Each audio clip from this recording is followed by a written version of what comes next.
Previously on One Level at a Time. Our hero Traevyn continued his journey of leveling every skill equally, spending a frightfully long time at the Gnomeball course in an attempt to score 5 goals. With the addition of questing for experience, he gained access to an entirely new skill of Herblore, and achieved level 3 in all skills. An early agility level up brought with it the sobering reminder of how perilous mistakes can be. Will we ever see more than a single level in an episode? Will he avoid further lapses in judgment? Find out on today's episode.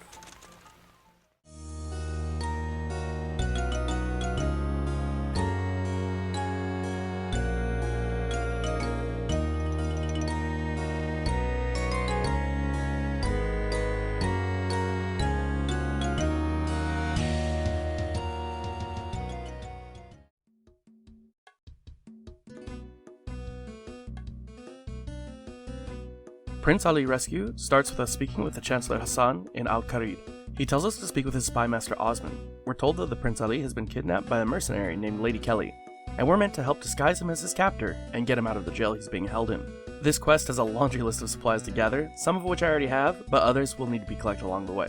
We'll need a soft clay and bronze bar to make a copy of the key to the jail cell, 3 balls of wool and some yellow dye to make a wig, red berries, ashes, water, and flour to make a skin paste, a pink skirt to complete the disguise, some beers to distract the guards, and a rope to keep Lady Kelly out of the way while Ali makes his escape. We head into the prison and use Kelly's vanity against her, flattering her and convincing her to let us see the key she keeps on her at all times. We take a quick imprint of it and return to Osman to have him make our copy. With all our supplies in hand, we speak to Leela outside the prison to get the key and head in. 3 quick beers later and the guards are dealt with, and Lady Kelly was easily tied up and shoved into a nearby cupboard. We give Ali all the supplies for the disguise and he walks out freely. And then we head back to Chancellor Hassan to finish the quest.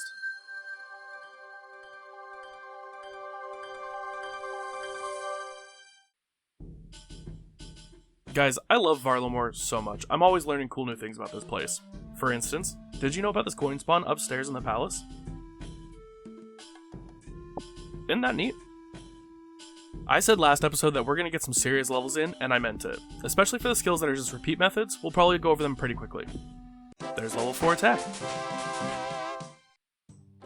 Now that I've reached level 3, the books that you get from Karen Crime give significantly more XP, and this activity is pretty much where the entire rest of my hit points budget is going to be spent. Every book essentially costs me 1 hit points experience in order to get the tag on the gang boss. Alright, that's the boss tagged, and now all I have to do is wait. Why didn't I get a drop? I know I hit it. Okay, I might have overlooked something. Okay, so I think the problem with the last one was that it probably regenerated the hit point of damage I did to it before they despawned, and that caused me to lose the tag. So this time, it's a lot closer to when they're gonna despawn. Fuck. Okay, that's not great. Alright, she dropped aggro, let's go. Oh, come on, man. Oh, okay, good to know. They can hit over the fence.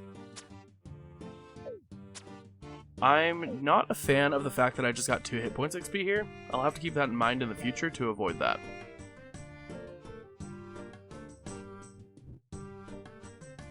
I was getting nervous about how long the despawn was taking, so I hit her again to check her hit points, and it looks like she's still down.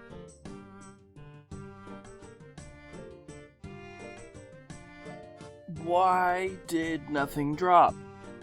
I'm like 90% sure that wasn't from her regenerating the hit point this time. Okay, so I didn't want to use my ult for this, but I'm now pretty convinced that the reason I haven't been getting drops is because the gang boss is no longer in combat when they despawn.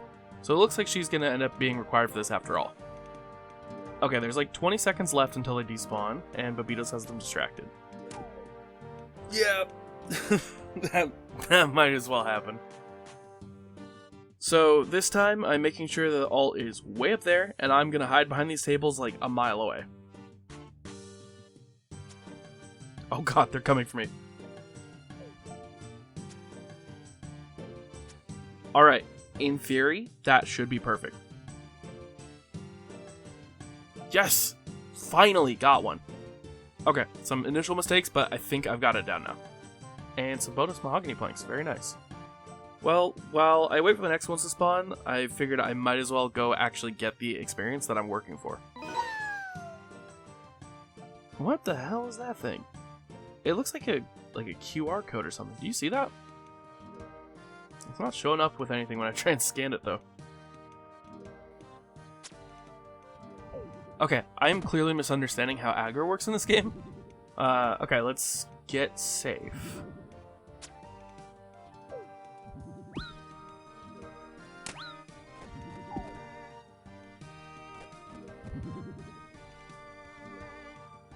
Perfect, they can't reach me. Let's go.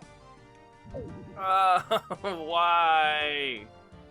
So I'm waiting here to get set up for the next one, and like, that's definitely a QR code, right? Am I going crazy here or something? Like, why is this here? Okay, I won't make the same mistakes. Babitos was only in combat with the gang boss last time, so this time I'm going to make sure and actually tag all the gangsters as well to keep the attention over there.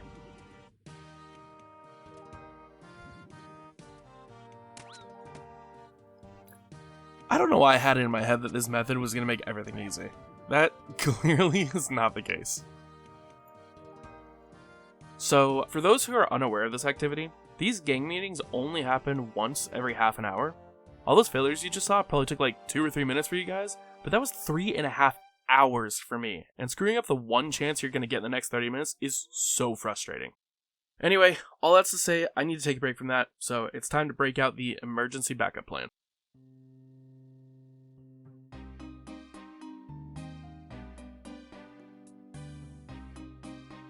Vampire Slayer begins by speaking with Morgan in Draynor Village, and he explains that a terrifying vampire in the manor north of town has been preying on the townsfolk, and asks that we help to kill it.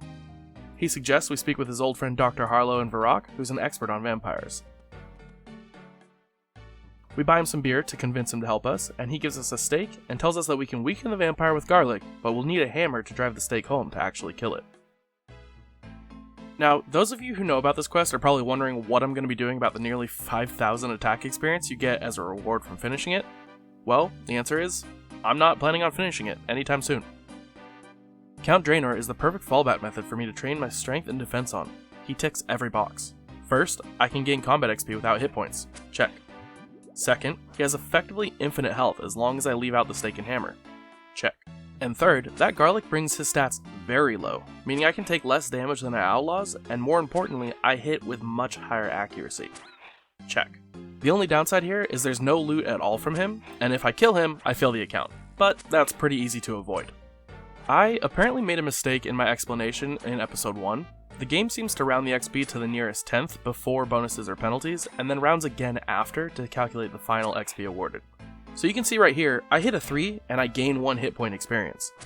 Basically, that means that anytime I hit a 3, I'm getting 0.1 hit points experience, so I need to keep my attacks to a maximum of 2 in order to be safe. Throughout a lot of these clips, you'll see some stuff in my inventory that makes a lot of these combat related tasks a lot easier. I was using wines for food before since they healed my entire health pool, but they reduced my attack. So I've now upgraded to the pre-made batas that you can buy at the Gnome Stronghold. They heal for 11 with no penalty. This is called a Lizard Kicker, and you can buy them from a bar in Shazian, and they're great because they raise your range, but they also lower your strength. Very handy when you want to keep your hits low to avoid XP gains. And cups of tea can be bought in Varrock by the East Bank, giving me a small attack boost, making me hit more consistently. There we go, level 4 strength complete. I'm still doing the intelligence gathering, just with Count Draynor now thrown in while I wait for the 30 minutes to pass.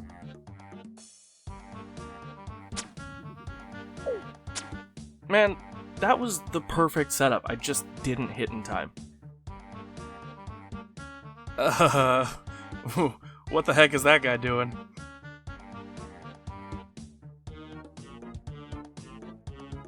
I swear, it feels like I am not meant to be able to win with this.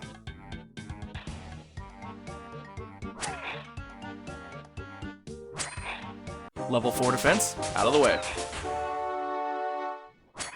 Honestly, I think I could probably get the entire rest of my skills page leveled up in the time it takes just to finish strength and defense. I'm on my way to Gnome Ball, and I got this Beekeeper event giving me my 4th XP lamp in the inventory. I actually spend a fair bit of time on this account that doesn't make it into the videos. For instance, if I can access an area I'll need for B-roll footage, I do it on this character, and a lot of times I end up AFK until my logout timer kicks me offline. This means that I get a nice amount of random events, so these lamps are going to be taking up some permanent inventory space. At least until I see what my next layer task is. Boosting up my range here with the lizard kickers actually makes such an immediate difference, it's so nice.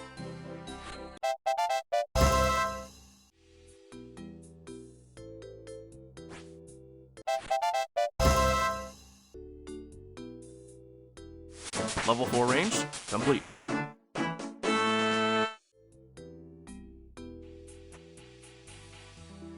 Ooh, a piece of candy.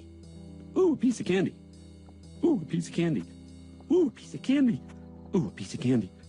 Ooh, a piece of candy. Ooh, a piece of candy. Level 4 prayer complete, and that puts us conveniently at the library. So I was only able to pick up 3 books for some reason. It looks like the plugin or the library bugged out or something, and I tried resetting it, searching any of the nearby locations, but ultimately I wasn't planning on spending an hour digging through the shelves to find wherever this scroll was. Those 3 books though are enough to get level 4 magic.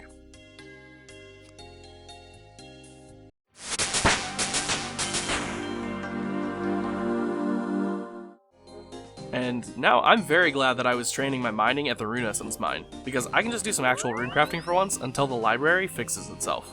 You actually get a pretty good chunk of XP in one inventory at lower levels, so there's level 4 runecrafting. 2 chairs later, that's level 4 construction. I was already pretty close to leveling, so there's level 4 agility.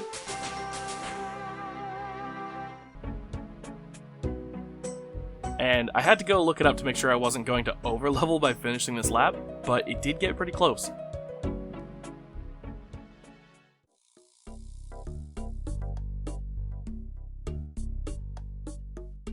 Jungle Potion begins with us talking to Truefidus in Taibua Wanai, who says the people of his village have all fled to the jungle, and he wants our help in gathering some herbs that he can use to commune with the gods. So this is another quest that we can start but not finish, kind of like Vampire Slayer, although this one can actually be wrapped up quite a bit earlier. For training Herblore, there's actually another method that I'm very excited about, but it does require me going into the wilderness, and I don't want to lose these XP lamps if I get PK'd out there. Each time we find the herbs Truefidus asks us for, he sends us back out for another one until we get to these rocks. The first couple of herbs take forever to search for, but these are really convenient because you can just instantly get them when you click on the rock, and cleaning them gives a whopping 2.5 Herblore XP. Level 4 complete. We're not gonna tell the Duke about this, right? Please not again. Level 4 thieving complete. I'm so close to leveling after Sheep Shearer, and I'm right here in Lumbridge, so a couple more balls of wool gets us right to level 4 crafting.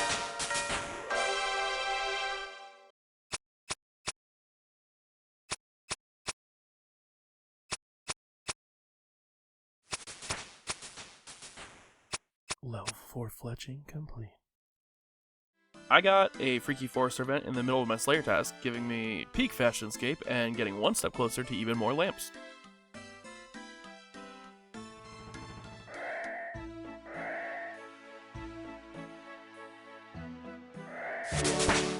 And there is level 4 Slayer. I'm definitely going to end up finishing this task before I get to level 5 though. I was watching a video and I saw that there are these Crimson Swifts right here on the Isle of Souls. That's so much easier than the Feldup Hill spot I was using before.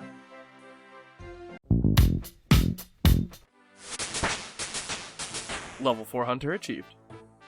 So I was fully planning on actually going and mining something else for this level up, but after the library incident, I want to be on the safe side and make sure I have some emergency essence in case I need it again. Oh, it looks like I can actually make bolts now too. I might as well make those so that I have them for banked fletching experience later. And easy enough, that'll be level 4 smithing.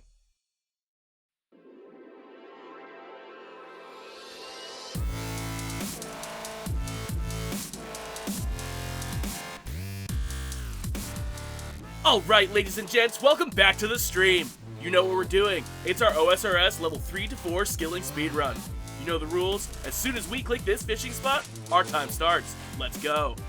Okay chat, we got a good split on the shrimp. Let's go to the fire to cook it. good, no burns, gotta get over the tree now. And we're prepping that tinderbox for when we see the XP drop.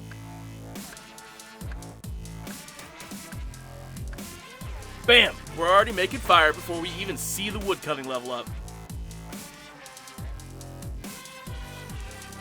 Best content, don't forget to like and subscribe. Mad Melvin 96, thank you for the bits, man.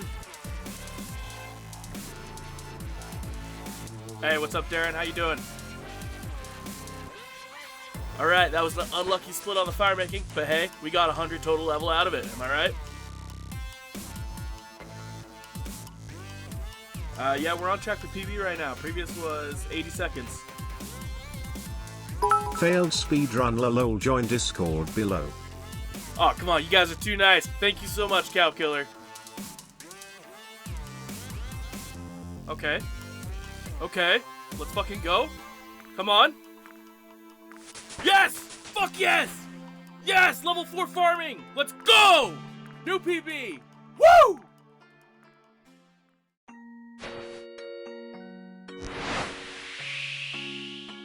I'm really glad I watched someone else doing the Pandemonium quest again, because I found out that the initial cargo turn-in that you do actually gives you 100 XP before the end of the quest.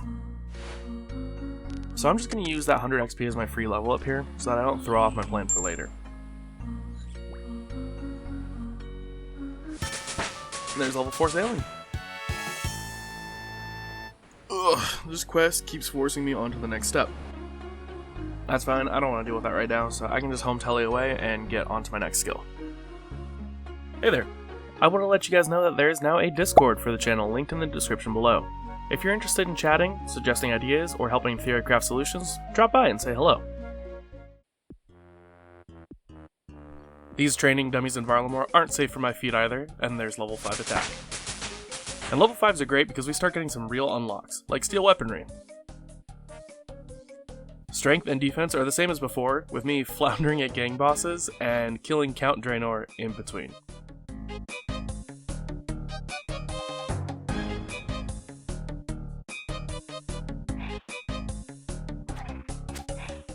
But in the end, there's level 5 strength.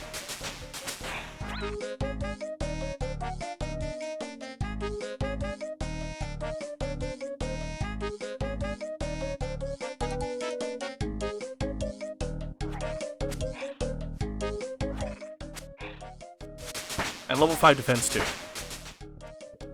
Alright, I'm about to say something that probably seems insane since I'm getting, on a generous estimate, about 60 experience an hour, but I'm actually really enjoying killing these outlaws. At levels this low on the account, this is the first time I've had anything I can truly AFK. Like, I can click this guy and fully get up and walk away for 2 minutes without worrying I'll mine too much rune essence or something and kill my account by accident. And they give me actual item drops. I've barely gotten any drops from enemies because all of my kills have been squirrely workarounds. I honestly thought these were going to always be a last resort, but I might genuinely end up using these as a main method while I edit videos or work on anything else. Anyway, I wanted to just get my total ranged XP higher than my agility, and did one goal at Gnome Ball for level 5 range. And since I was bearing the outlaw bones the whole time I was killing them, I just brought one with me for level 5 prayer as well. No surprises here for level 5 magic, or level 5 Runecrafting.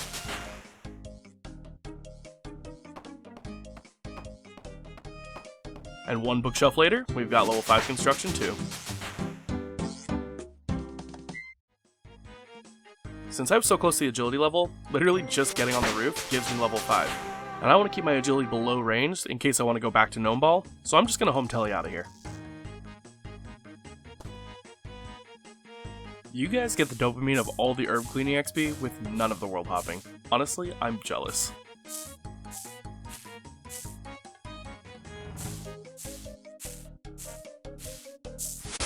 There's level 5 Herblore. It's kind of crazy how pickpocketing men and women is the only activity you can do before 5 thieving. Cake stalls are kind of the meta, but I might actually want to check out that crafting stall that I just unlocked. I spent some time in the charter ships just buying a bunch of materials to have on hand for crafting training, and oh man, after spinning balls of wool for 4 levels, this is insanely fast. So that'll give us level 5 crafting. Those levels making arrow shafts are paying off now too. Feathering these is so much faster. Level 5 fletching. This is the moment I've been dreading. It's the last goblin of the task. Time to head over to Birthwarp and hope Turiel is kind to me. Okay, scorpions are good. That one's very doable. Okay, so scorpions are way better than I even thought. I found these ones in the Stronghold of Security that give 57 base XP, which is very good. It's definitely more waiting around for me since these aren't in a multi-combat area, but per scorpion, that's great XP. And there's level 5 Slayer. And I had been holding on to these in case I got a bad Slayer task, but I guess I don't really know what I want to do with these lamps now. I am a little nervous about the fact that I couldn't get back on my boat at Pandemonium, so they might end up on sailing, but we'll see. Nice, I got a Quizmaster random event, and there's some cool tech with this I can talk about after I finish this hunter level. I really wanted to change it up from the birds, so I took this pilgrimage all the way to the polar hunting area, and this sucks so bad without Rings of Pursuit.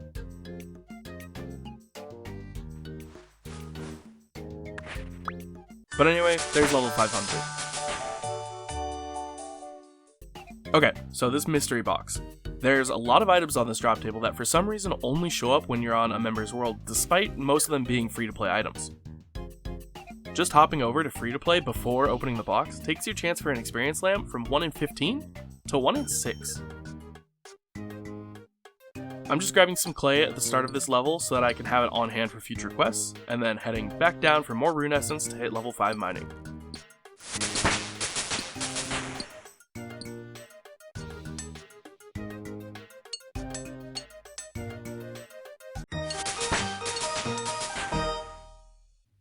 You don't really unlock anything new on these right-hand skills until comparatively later on, and Draynor Village just has the perfect loop for training them. So there's level 5 fishing, cooking, fire making, and woodcutting. I am determined to learn how to farm though, so I'd planted some marigolds last level and can actually collect the compost that I've been making. I planted and watered some potatoes, and raked up these last weeds, and there's level 5 farming. Honestly, I'm starting to see the appeal of this skill, which is kind of crazy because I never thought I'd actually like it. So, I know my boat is stuck over the Pandemonium right now, but I should be able to just destroy it and reclaim it here at Port Sarim, and I've got plenty of gold to do so. What happened? Oh no. You need to complete the Pandemonium quest to fully access the sailing skill. Why would you not be able to recover your boat here? So, yeah, I spend the next 30 minutes or so trying everything I can think of to fix this problem. I head back to the Pandemonium and still can't get on my boat. I try interacting with salvage stations and notice boards and can't do anything with those. Can't do anything at the Port Sarim dock. Start checking my quest journal as I'm realizing the depth of my fuck up, hoping something in there could help me. It pretty much just tells me to charter ship over to the Pandemonium at this point to continue the quest. I spent some time checking the wiki and watching a video of someone doing the next steps to make sure that I wouldn't accidentally complete it by talking to Jim right here. He gives me a new logbook, and I know there's a few charting locations that are right next to land. So I head over to the Dark Wizards in Draynor, but it says I can't reach the rock, despite absolutely being close enough to chart it. I even try going and talking to Charles in the cave, but he's no help whatsoever. Okay, so I've tried everything I can think of to get back on my boat, and it seems like I'm just truly locked out of sailing now. So I'm gonna have to pull the emergency card and use these lamps for sailing until I can be in range to finish the quest. So here it goes. You need to complete the Pandemonium quest to choose that option. That's gonna be a problem.